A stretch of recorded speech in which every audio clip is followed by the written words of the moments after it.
So I was interested in seeing whether the patients who are healthy, relatively young patients, whether they have any vascular dysfunction or endothelial dysfunction. So I chose patients who are what we define as at risk of developing diabetes, overweight but not severely overweight or obese, and these are mostly working, fairly active patients who were not doing any formal exercise or regular form of activity other than going through the daily activities. So what I wanted to know is whether a daily form of activity would change their endothelial function.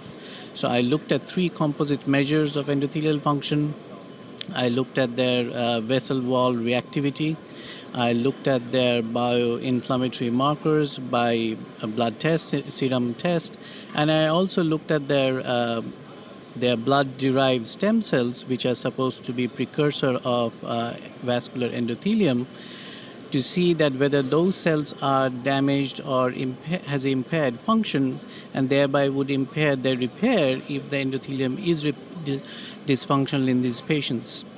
So what I was very surprised to find is that at baseline, these patients had a poor vascular reactivity.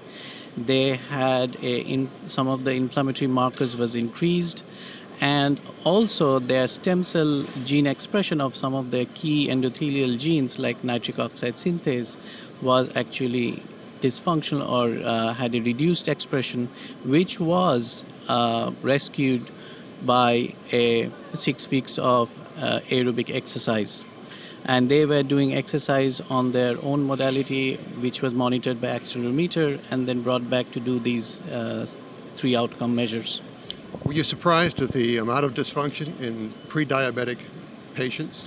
Yes, so before doing this study, I would have said my pre-diabetes patients were close to normal or did not have any dysfunction. But after doing this study, which is mostly on Caucasian New England population, they had a significant dysfunction, which was surprising to me, yes.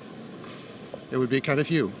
Yes, so, and I was... Age and movement and size? Yeah, so physical activity and they was a key factor in reversing this dysfunction.